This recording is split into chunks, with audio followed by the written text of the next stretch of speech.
Gratitude journal क्या होता है और इसे कैसे लिखा जाता है। तो आज की हमारी वीडियो का टॉपिक रहने वाला है ग्रैटिट्यूड जर्नल। हम सभी बेहतर जीवन जीने की इच्छा रखते हैं, लेकिन हम में से ज़्यादातर लोगों को ना तो अच्छे जीवन की परिभाषा पता होती है, ना ही यह पता होता है कि आखिर अच्छा जीवन कैसे जिया जाता है। चाहे कोई कितना ही अमीर हो या कितना ही साधारण, तकलीफ़ें तो हर किसी के जीवन में होती हैं। फिर अच्छा जीवन किसे कहते हैं और कैसे जिया जाता है ये अच्छा जीवन। अच्छे जीवन से जुड़े हमारे मन में उठने वाले ऐसे कई सवालों के जवाब आपको आज की इस वीडियो में मिलने वाले हैं, तो अंत तक जरूर बने रहें। तो सबसे पहले हम जानते हैं कि ग्रैटिट्यूड जर्नल क्या होता है। ग्रैटिट्यूड जर्नल एक थॉट डायरी की तरह होता है। इसमें भगवान, प्रकृति और खुद से जुड़े हर व्यक्ति के प्रति उन चीज़ों के लिए आभार जताना होता है जिनकी वजह से हमें खुशी या सुख मिला हो। इसे हम डायरी की तरह हर दिन लिख भी सकते हैं या फिर केवल व्यवहार में भी अप्लाई कर सकते हैं। यह एक बहुत अच्छा इमोशंस है जो हमें नकारात्मकता से सकारात्मकता की तरफ ले जाता है।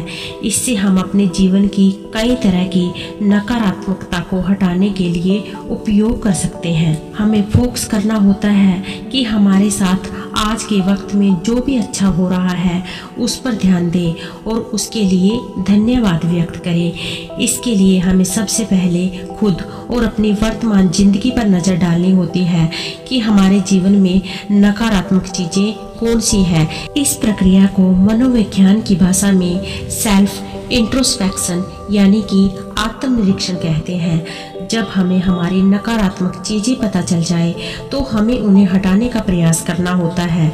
इसके लिए ज़रूरी है कि हम अपना ध्यान नकारात्मक चीज़ों से हटाकर सकारात्मक भावों की तरफ मोड़ें। इसकी शुरुआत हम ग्रैटिट्यूड जर्नल के साथ कर सकते हैं, यानी हर अच्छी चीज़ के लिए कृतज्ञता व्यक्त करने के लिए। जैसे ही हम ग्रैटिट्यूड जर्नल फॉलो करना शुरू करते हैं तो हमारा तनाव, चिंता, चिड़चिड़ापन, गुस्सा आना जैसी भावनाएं कम होने लगती हैं। इससे हमारा मन शांत और प्रसन्न रहता है।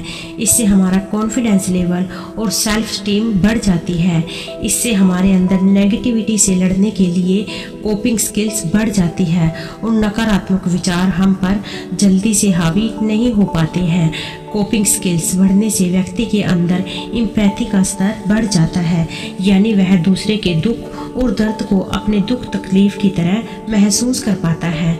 इससे उनमें पुरानी घटनाओं के कारण हुई परेशानी या नुकसान का बदला लेने की इच्छा कम हो जाती है और व्यक्ति का स्वभाव शांत और सोच सकारात्मक बनती है। आभार व्यक्त करने की आदत व्यक्ति के अंदर कोपिंग स्किल्स बढ़ाती है, जिससे उसमें एम्पैथी लेवल डेवलप होता है और व्यक्ति की समझ का स्तर बढ़ जाता है। ये सभी बातें बेहतर तरीके से जीवन जीने और अपने रिश्तों को एंजॉय करने में सहायक होती हैं। इसलिए इसकी शुरुआत करने के लिए हमें किसी अच्छे वक्त का इंतजार नहीं करना चाहिए, बल्कि तुरंत अपने जीवन में इसे ढाल लेना चाहिए। इससे तकलीफ भरे वक्त से बाहर निकलने में आसानी होगी। ग्रैटिट्यूड जर्नल की शुरुआत के लिए आपको कुछ अलग या नए क्रिएट करने की ज़रूरत नहीं है, बल्कि अपनी फैमिली या मेड को उनके कामों और सहायता के लिए थैंक यू बोलें। अगर आप शुरुआत में ऐसा करने में झिझक महसूस कर रहे हो तो आप बोलने से पहले उनके प्रति खुद को थैंकफुल यानी कृतज्ञ महसूस करना शुरू करें। हर उस छोटे काम के लिए हर उस व्यक्ति को थैंकफुल कहें जो आपके लिए सहायक है, जो आपके छोटे छोटे कामों में आपकी मदद करते हैं। ऐसा करने से आपके अपने अंदर सकारात्मकता की वृद्धि होगी। आपका व्यवहार और नजरिया दोनों ही पहले से कहीं अधिक विस्तृत और संभावनाओं से भरे होंगे। ग्रैटिट्यूड जर्नल लिखने के लिए 5 छोटे तरीकों से एक सूची बनाएं, जिनसे आप आज अपना आभार व्यक्त कर सकते हैं। अपने जीवन के किसी ऐसे व्यक्ति के बारे में लिखें जिसके लिए आप विशेष रूप से आभारी हैं और क्यों आभारी हैं। आप किन कौशलों या योग्यताओं के लिए आभारी हैं। जिस चुनौती का आप अभी अनुभव कर रहे हैं उसमें ऐसा क्या है जिसके लिए आप आभारी हो सकते हैं। आज आप जीवन में एक साल पहले की तुलना में किस तरह अलग हैं और आप किन सकारात्मक बदलावों के लिए आभारी हैं। शरीर के 5 अंगों की सूची बनाएं जिनके लिए आप आभारी हैं और क्यों आभारी हैं। आप जिस शहर में रहते हैं उसके बारे में आप किस बात के लिए आभारी हैं। आप अपने दिन प्रतिदिन के बारे में क्या मान रहे हैं जिसके लिए आप आभारी हो सकते हैं। अपने जीवन में ऐसे 5 लोगों की सूची बनाएं जिनके साथ मिलना मुश्किल है और उनमें से प्रत्येक के लिए कम से कम एक गुण लिखें जिसके लिए आप आभारी हो सकते हैं। आप किस भौतिकवादी वस्तु के लिए सबसे अधिक आभारी हैं। उस संगीत के बारे में लिखें जिसे सुनने के लिए आप आभारी हैं और क्यों आभारी हैं। इस सप्ताह किसने आपकी मदद करने या आपके जीवन को आसान बनाने के लिए कुछ किया है और आप उन्हें कैसे धन्यवाद दे सकते हैं। आप किस खाद्य पदार्थ या भोजन के लिए सबसे अधिक आभारी हैं। आप प्रकृति के किन तत्वों के लिए आभारी हैं और क्यों आभारी हैं। आप अपनी सुबह की दिनचर्या के किस भाग के लिए सबसे अधिक आभारी हैं। किसी ऐसे व्यक्ति को पत्र लिखें जिसने आपके जीवन पर सकारात्मक प्रभाव डाला हो, चाहे वह छोटा हो या बड़ा। इस सप्ताह ऐसी कौन सी चीज़ है जिसे जानकर आप आभारी हैं।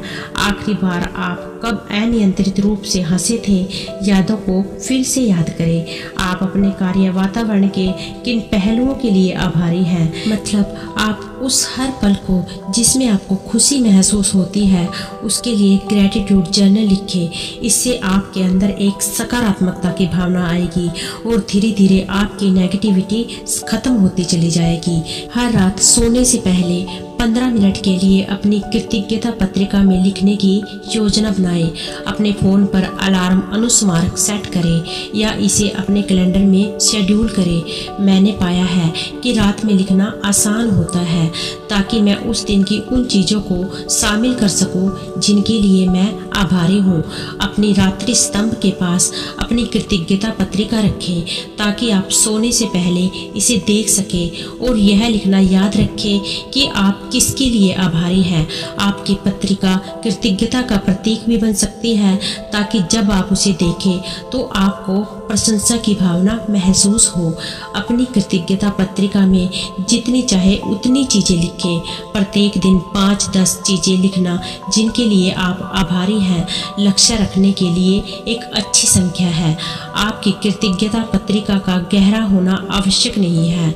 आप जिसके लिए आभारी हैं वह इतना सरल हो सकता है जैसे परिवार या हाल ही में मुझे जो नई किताब या फिल्म पसंद आई या आज सुबह का नाश्ता। आप जिसके लिए आभारी हैं वह अन्य सभी में से भिन्न होगा। आप कब लिखना चाहते हैं इसका समय आप पर निर्भर है। जर्नलिंग करते समय इन बातों का विशेष ध्यान रखें ताकि आपके रास्ते में कोई बाधा नहीं आनी चाहिए जो आपको रोक सके। केवल काम में न लगे। अपने लिए नई कृतज्ञता के दृष्टिकोण के बारे में सचेत रहे। हर दिन आभारी होने के लिए चीज़ों की न्यूनतम संख्या निर्धारित न करें। 5 चीज़ों का लक्ष्य रखना ठीक है, लेकिन स्वीकार करें कि कुछ दिन ऐसे भी होंगे जब आपको खुद को समझ और लचीलेपन का उपहार देने की आवश्यकता होगी। सही समय की प्रतीक्षा न करें। दिन की शुरुआत में ही कुछ लिखना ठीक है। इस बारे में विस्तार से बताएं कि आप जो चीज़ें लिखते हैं उसके लिए आप आभारी क्यों हैं। इससे आपको यह समझने में मदद मिल सकती है कि आपके लिए वास्तव में क्या महत्वपूर्ण है और आप अपने जीवन में क्या हटा सकते हैं। चीज़ों के बजाय लोगों पर ध्यान दें। अपने स्मार्टफोन या अपनी कार के लिए आभारी होना ठीक है, लेकिन महत्वपूर्ण रिश्तों में आपको जो खुशी मिलती है वह इलेक्ट्रॉनिक्स के प्रति आपके शौक को कम कर देती है। प्रक्रिया में जल्दबाजी न करें। जर्नलिंग के कार्य का आनंद लेने का प्रयास करें। अपनी सूची में आश्चर्य शामिल करें। योजनाबद्ध गतिविधियों की तुलना में आश्चर्य अधिक भावनाएं प्रतिक्रिया उत्पन्न कर सकता है और जब आप दिनचर्या में फंसा हुआ महसूस कर रहे हो तो पीछे मुड़कर देखना उत्कृष्ट हो सकता है। नकारात्मक को अपनी पत्रिका से दूर रखें। जैसा कि हमने पहले उल्लेख किया है, जो अच्छा है उस पर ध्यान केंद्रित करना आभार पत्रिका को जर्नलिंग, नोट टेकिंग और डायरी लेखन के अन्य रूपों से अलग करता है। इसे इसी तरह से बनाए रखने का प्रयास करें। विविधता जीवन का मसाला है। जितना संभव हो सके नई चीज़ों को सूचीबद्ध करने का प्रयास करें। रचनात्मक बने। भले ही आप यह न सोचें आप रचनात्मक हैं। क्या आपको अपने महत्वपूर्ण दूसरे की तस्वीर को एक पंक्ति में बनाने के बजाय जोड़ने का मन है? इसे करें। एक मौका दें। सामान्य ज्ञान यह है कि एक नई आदत स्थापित करने में 3 सप्ताह लगते हैं। इसलिए कोई भी निर्णय लेने से पहले कम से कम 3 सप्ताह की दैनिक जर्नलिंग का लक्ष्य रखें। यदि आप कृतज्ञता जर्नलिंग को नहीं अपनाते तो आप केवल एक चीज़ खो सकते हैं, वह है दिन में कुछ मिनट। शायद ही कोई बहुत बड़ा नुकसान हो। आशा है इन युक्तियों, उदाहरणों और दिशा निर्देशों के साथ आपको कृतज्ञता पत्रिका शुरू करना और बनाए रखना आसान होगा। अब आपको बस यह प्रारूप ढूंढना है जो आपके लिए काम करता है। एक बात को विशेष तौर पर ध्यान रखें कि जब भी आप ग्रैटिट्यूड जर्नल लिखें या किसी भी चीज़ के लिए आभार व्यक्त करें तो उसे हमेशा प्रेजेंट टेंस में लिखें। जैसे कि जो आप पाना चाहते हैं वह चीज़ आपको पहले ही मिल चुकी है। उस चीज़ के लिए आपको आभार व्यक्त करना है, वह चीज़ आपके पास मौजूद है। उस फील के साथ आपको ग्रैटिट्यूड जर्नल लिखना है।